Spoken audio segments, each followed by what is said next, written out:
how to guys, I am making this video to make a clarification relative to this guest house, certain guest house in Iligan City, the Almeng Guest House. So, first and foremost, thank you so much to all the viewers, sa mga kaibigan, mga tao na nakapanood sa aking video about Almeng Guest House. So, thank you so much. And also, salamat din sa inyong mga inquiries, no? Marami ang nag-i-inquire sa akin on my page, nagcha-chat. Pasensya na din kayo kung hindi ako nakapag-reply agad-agad kasi madami akong ginagawa and I seldom check my page chat box. So guys, before we go to Almeng Guest House, let me share with you also my experience. Kasi madaming natatanong anong number, anong reservation contact number, ganyan. So, yung sa case ko, as a solo traveler, I don't usually plan my travel talaga guys. Kasi gusto ko parang ma-excitement, may thrill naman yung pupuntahan ko. O diba, bongga lang yung random, spontaneous, ganon, char-char. So, sa aking case, from Bolwa, sumakay ako ng van going to Iligan City. No? So, of course, pagdating ko ng Iligan City terminal, naghanap ako ng taxi. Bihira lang pala ang taxi sa Iligan City. So, while, hanap ako ng ano ba ang pwede kong sakyan papunta doon sa Almeng Guest House. So, sisters talaga ako. Cheapest hotels in Iligan City, where to stay in Iligan City. So, ang nag-pop up talaga yung Almeng Guest House. So, yun, since wala akong nakitang taxi in that terminal, tapos may mga nakita ako banda sa kabila ng terminal na may grupo ng mga motorcycle. So, sa isip ko, mga habal-habal driver ito. So, nagtanong-tanong ako doon. May iba naman, syempre, they speak on their native tongue. So, syempre, ang hirap intindihin, guys. So, buti na lang, yung isa, talagang Cebuano siya. Pero matagal na siyang nakatina sa Iligan City, si Kuya Pursing. So, si Kuya Pursing na ang nagdala sa akin sa Almeng Guest House. Kasi, of course, hinire ko siya sa aking Iligan tour. So, 2 araw ako doon sa Iligan. So, I need to stay talaga. Kaya ako ng accommodation. So, tinanong ko si Kuya Pursing, Kuya, alam mo ba itong Almeng Guest House? Sabi niya, kilala ko yan, ma'am. O, sige, doon na tayo. Mag-check-in muna tayo doon bago tayo mag-warla-warla in Iligan City.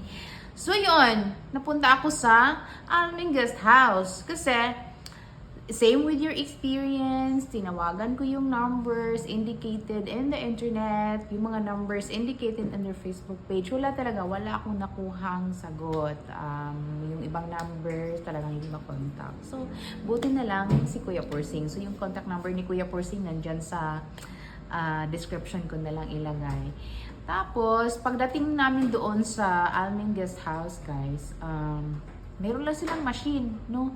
So, pindot-pindot ka lang doon kung ilang oras ang gusto mo. At that time, kasi may promo sila, no? So, ako, since 2 days ako doon, kasi bandang noon time na yata ako nakarating. So, 24 hours yung, 24 hours yung kinuha kong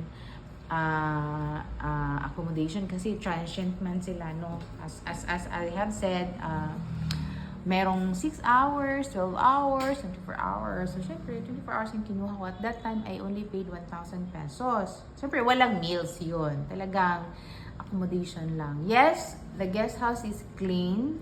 May pool.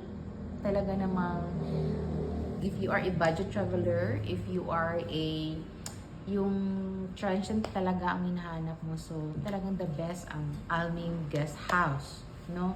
So, yun, napansin ko talaga doon walk-ins, lahat ng mga pumupunta. Talagang walk-ins, madaming pumupunta talaga. Yung iba, nag-i-inquire. Yung iba naman, nag-stay. So, kung anong oras ka nag-check-in, yun din yung oras mong check-out. Kung 24 hours ka, halimbawa, 12 noon ka. So, the following day naman yung, yung out mo. So, yung akin, 24 hours ang kinuha ko. So, today, kasi nga, madami sa chat box ang mga tanong, pwede bang reservations, ano contact number. So, talagang tinawagan ko si Kuya Persing kasi nasave ko yung number ni Kuya Persing. Tinawag, Kuya, pa-help naman kasi madaming natatanong.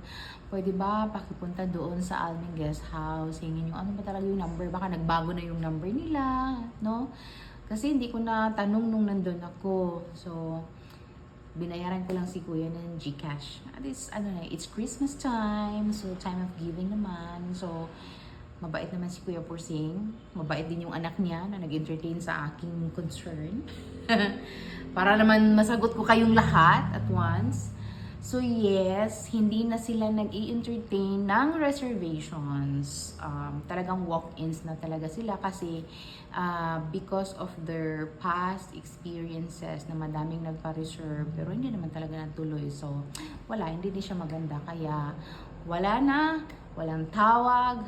You just have to appear at Alming Guest House, and the Alming Guest House is located at San Miguel, Iligan City.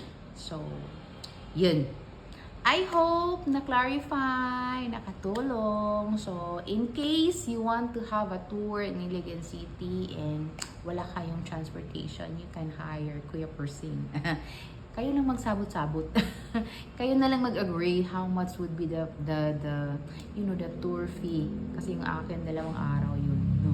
So kayo na lang mag-uusap-usap. So yung contact ni Kuya Persing o di kayo yung anak ni Kuya Persing nasa description box ko na lang ilagay. So guys, sana nakatulong.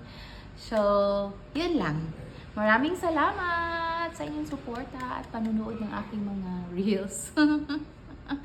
Thank you so much. Merry Christmas.